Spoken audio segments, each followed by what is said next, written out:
continuing with our series. It's getting quite lengthy now, Bersaba. Yes. On transmuting your body into a powerhouse. But it's lengthy because it's really, really important. And I got to tell you, this week's topic is going to be a tough one for many of us, including the two of us, given that most of us spend an inordinate amount of time on the computer every day. Except for Bersaba, she doesn't do that. Yes, I do. And many of us, including us, do this for their job. But difficult or not, what we're going to talk about is limiting your screen time. And how does this turn your body into a powerhouse? Well, we're going to talk about how screen time literally affects your body in a derogatory way. So limiting your screen time will give you big benefits in the long run. On the flip side, there are many detrimental effects of blue light on your body and also on your sleep. So let's talk a little bit about research. Harvard conducted research on blue light, which is what comes off the computer, off your phone, and it not only negatively affects your sleep, but it also can cause disease. The blue light? The blue light. Okay. Our ancestors didn't have blue light. They didn't obviously. even have light. That's They had right. fire. They utilized the sun for illumination.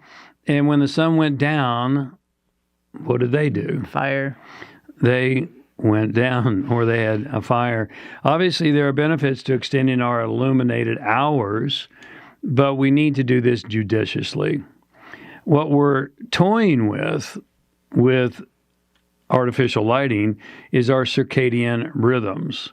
And when our circadian rhythms are thrown off, we're out of alignment with Earth's energy. Sure. Which is obviously not nearly as healthy as being in alignment with Earth's energy. Now, some studies suggest a link between exposure to light at night, such as working the night shift. Have you ever known anyone that worked the night shift, Bersaba? I did it for a while. You did it for a while? And how did it affect you? It was not good. It was not good. We had a client once that worked the night shift.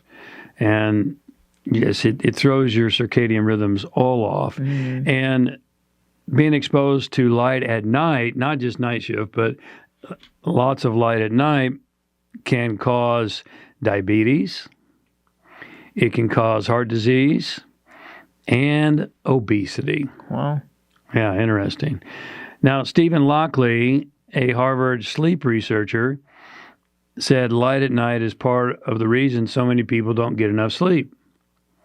And researchers have linked short sleep to increased risk for depression, as well as already stated, diabetes and cardiovascular problems.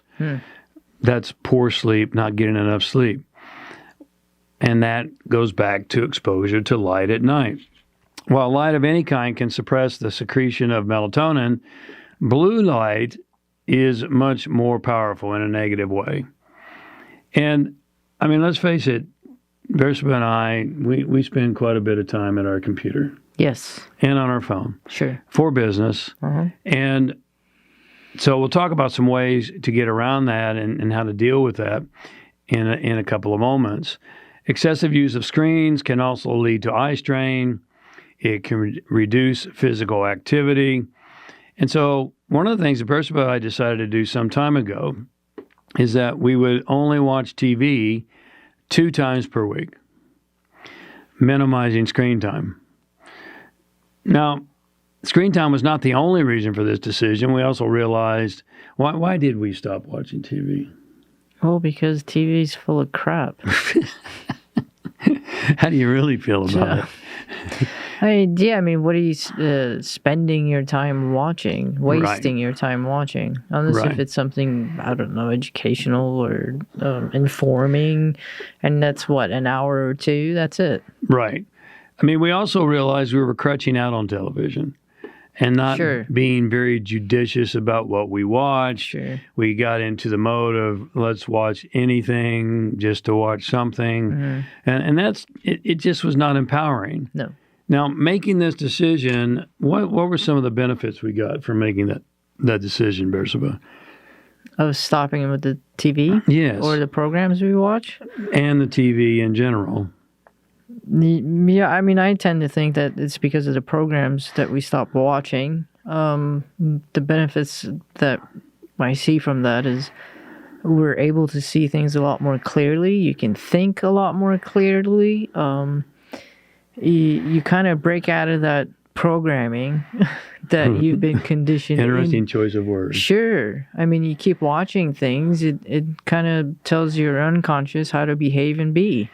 Once you stop doing that, what are you being programmed into? Right. So you start seeing things differently and more clearly, and life becomes more enjoyable instead of just vegging on the couch. Right. And it also, as an added benefit, cut us back on blue light. Now, here's something that's an interesting aside.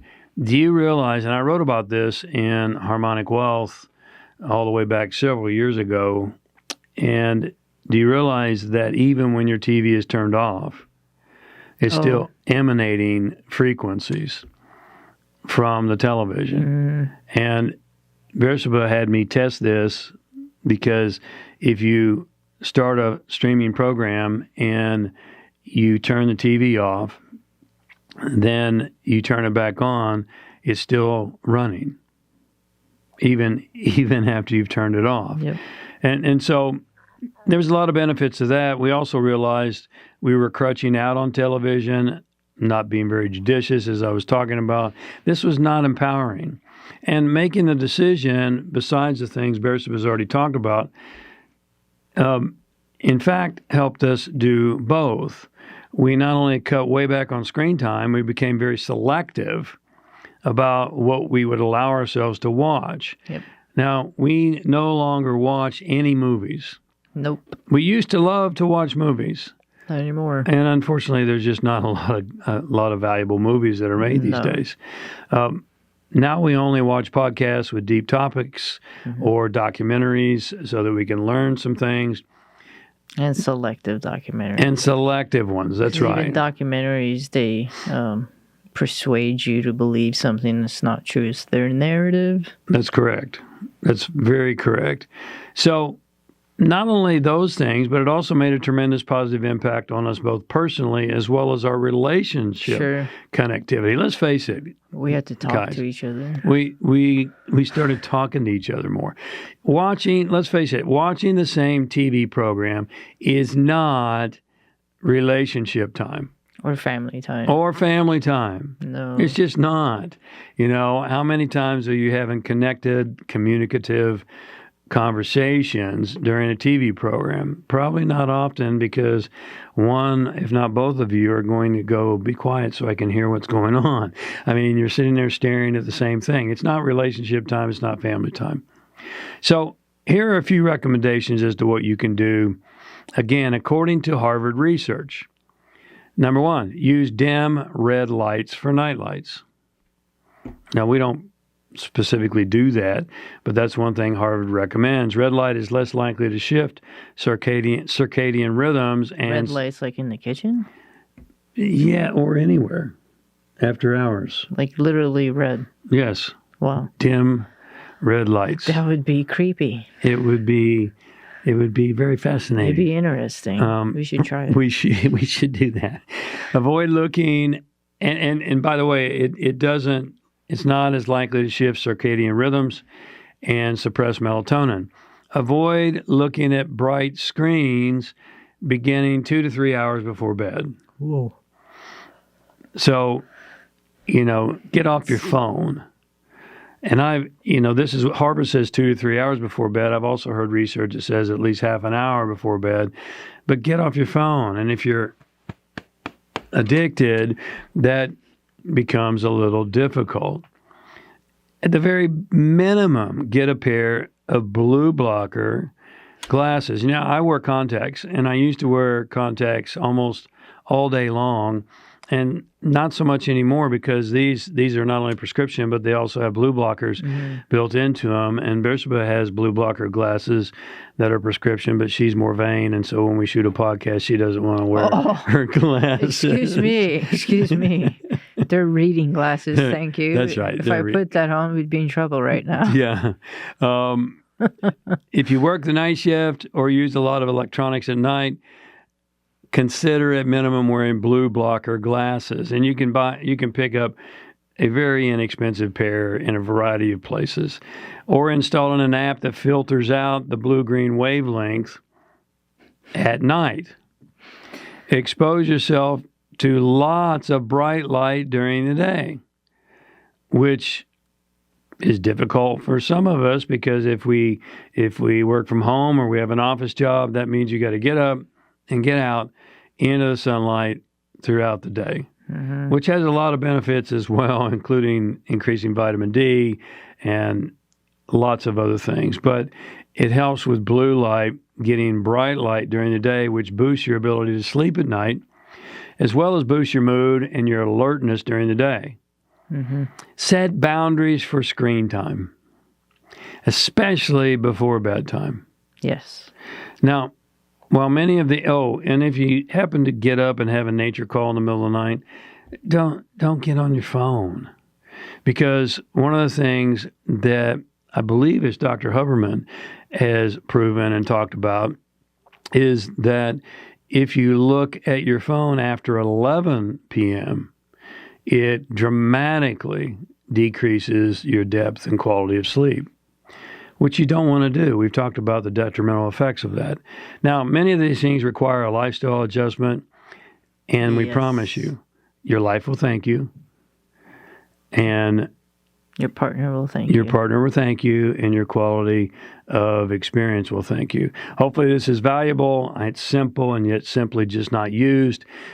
Thank you for a couple of moments of your day. God bless you, and we'll talk to you next week. Bye. Bye-bye.